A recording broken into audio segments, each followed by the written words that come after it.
MA Arabic first year question paper മാൽ 2 അഥവാ specialised translation 100 മാർക്കിന്റെ ക്വസ്റ്റ്യൻസ് ആണുള്ളത്. 3 മണിക്കൂറുമാണ്. നൽകപ്പെട്ട ക്വസ്റ്റ്യൻസിൽ നിന്ന് ഏതെങ്കിലും 5 എണ്ണം എഴുതാനാണുള്ളത്. എല്ലാ ക്വസ്റ്റ്യൻസിനും ഒരേ മാർക്ക് തന്നെയാണ്. ആദ്യത്തെ ക്വസ്റ്റ്യൻ നമുക്ക് നോക്കാം. Translate the following into English. താഴെ നൽകിയിരിക്കുന്ന അറബിക് പാരഗ്രാഫിനെ ഇംഗ്ലീഷിലേക്ക് ട്രാൻസ്ലേറ്റ് ചെയ്യാനാണ് പറഞ്ഞിരിക്കുന്നത്.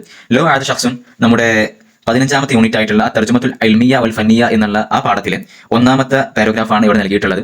ആ പാഠഭാഗത്തിൽ അതിന്റെ അറബിയും ഇംഗ്ലീഷും ഉണ്ട്. അതൊന്ന് വായിച്ചു നോക്കിയാൽ മതിയാവും. രണ്ടാമത്തെ question write the Arabic of the following words expressions. താഴെ നൽകിയിരിക്കുന്ന എക്സ്പ്രഷൻ വേർഡ്സിന്റെ അറബി എഴുതാനാണ് പറഞ്ഞിട്ടുള്ളത്. ഇന്റർനാഷണൽ ട്രേഡ്, തിജാറത്തുൽ ദൗലിയ, രണ്ടാമത്തത് ക്യാപിറ്റൽ സുൽമാൽ, മൂന്നാമത്തെ സർവീസ് ഹിദുമാത്, നാലാമത്തത് GDP അഥവാ ഗ്രോസ് ഡൊമസ്റ്റിക് പ്രൊഡക്റ്റ്, അന്നാത്തിജുൽ മഹല്ലികൾ ഇജ്മാലി, നാലാമതായിട്ടുള്ളത് കറൻസി അഥവാ ഉംല, പിന്നെ വേൾഡ് ട്രേഡ് ഓർഗനൈസേഷൻ, മൂന്നാമത്തെ തിജാറത്തുൽ ആലമിയ, അതുപോലെ തന്നെ റിസോഴ്സ് അൽ മവാരിദ്, ഗ്ലോബൽ പീസ്, അസ്സലാമുൽ ആലമി, അതുപോലെ പിന്നെയുള്ളത് അഡ്വാൻസ്ഡ് ടെക്നോളജി, ആ ടെക്നോളജിയുടെ മുത്തഖദ്ദിമ, മൾട്ടിനാഷണൽ കമ്പനീസ്, അഷർക്കാത്ത് മുതഅദ്ദിദത്തുൽ ജിൻസിയാത്ത്. നമ്മുടെ പാഠഭാഗത്ത് നിന്നുള്ള ക്വസ്റ്റ്യൻസ് തന്നെയാണുള്ളത്. മൂന്നാമത്തെ ക്വസ്റ്റ്യൻ ആയിട്ടുള്ളത് write a brief note on history with special reference to of translation Arabic. Translation അറബിക്കിന്റെ ഒരു ഹിസ്റ്ററി ഒക്കെ കൂട്ടിയിട്ടുള്ള ഒരു ചെറിയ ബ്രീഫ് നോട്ട് ഉണ്ടാക്കാനാണ് പറഞ്ഞിട്ടുള്ളത്. നമുക്കറിയുന്ന രീതിയിൽ എഴുതാനേ ഉള്ളൂ. അതുപോലെ തന്നെ നാലാമത്തെ ക്വസ്റ്റ്യൻ ആയിട്ട് വരുന്നത് write 20 words or expression in Arabic related to political and economic field. സാമ്പത്തിക അല്ലെങ്കിൽ രാഷ്ട്രീയ മേഖലയുമായി ബന്ധപ്പെട്ട 20 വാക്കുകൾ, അറബിക് വാക്കുകളാണ് എഴുതാൻ പറഞ്ഞിട്ടുള്ളത്. അഞ്ചാമതായിട്ടുള്ള question discuss the main challenges of literary translation. സാഹിത്യ വിവർത്തനത്തിൽ ഉണ്ടാകുന്ന പ്രധാനമായ വെല്ലുവിളികളെ കുറിച്ച് ചർച്ച ചെയ്യാനാണ് പറഞ്ഞിട്ടുള്ളത്.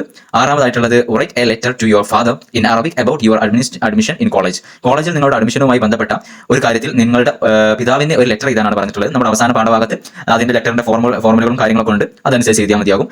അവസാനമായിട്ടുള്ള ഏഴാമത്തെ question write a short paragraph in Arabic on United Nation using the following words expressions. താഴെ നൽകിയിട്ടുള്ള വേർഡ്സ് ഒക്കെ ഉപയോഗിച്ച് യുണൈറ്റഡ് നേഷനെ കുറിച്ച് അറബിയിൽ ഒരു പാരഗ്രാഫ് ഇതാണ് പറഞ്ഞിട്ടുള്ളത്. താഴെ നമുക്ക് ഒരു കുറച്ച് വേർഡ്സുകൾ നൽകിയിട്ടുണ്ട്, നോക്കാം. മജ്ലിസുൽ അംൻ അഥവാ സെക്യൂരിറ്റി കൗൺസിൽ, അൽ ഉമമുൽ മുത്തഹിദ യുണൈറ്റഡ് നേഷൻ, അൽ അംനു വസ്സലാം സെക്യൂരിറ്റി ആൻഡ് പീസ്, അൽ മുസാഅത്തുൽ മാലിയ ഫിനാൻഷ്യൽ എയ്ഡ്, അൽ ബലദുൻ നാമിയ ഡെവലപ്പിംഗ് കൺട്രീസ്, അൽ ബുൽദാനുൽ മുതഖദ്ദിമ ഡെവലപ്ഡ് കൺട്രീസ്, അൽ അമീനുൽ ആം ഇസാറത്തുൽ ഫഖ്രി വൽ ജൂ, അൽ ഖിയാമുൽ ഇൻസാനിയ, അൽ ഇസ്തിഖ്റാറു സിയാസി. ഇത്രയും വേർഡുകൾ ഉപയോഗിച്ചുകൊണ്ട് യുണൈറ്റഡ് നേഷനെ കുറിച്ച് ഒരു ഷോർട്ട് പാരഗ്രാഫ് ഉണ്ടാക്കാനാണ് പറഞ്ഞിട്ടുള്ളത്. വളരെ സിമ്പിൾ ആയിട്ടുള്ള ചോദ്യങ്ങളാണ് എല്ലാം ഉള്ളത്. കുറച്ച് അറബി അറിയാമെന്നുണ്ടെങ്കിൽ സിമ്പിൾ ആയിട്ട് തന്നെ വളരെ സിമ്പിൾ ആയിട്ട് നമുക്ക് പാസ്സാവാനാകും. എല്ലാവർക്കും വിജയാശംസകൾ നേരുന്നു. അസ്സലാമു അലൈക്കും.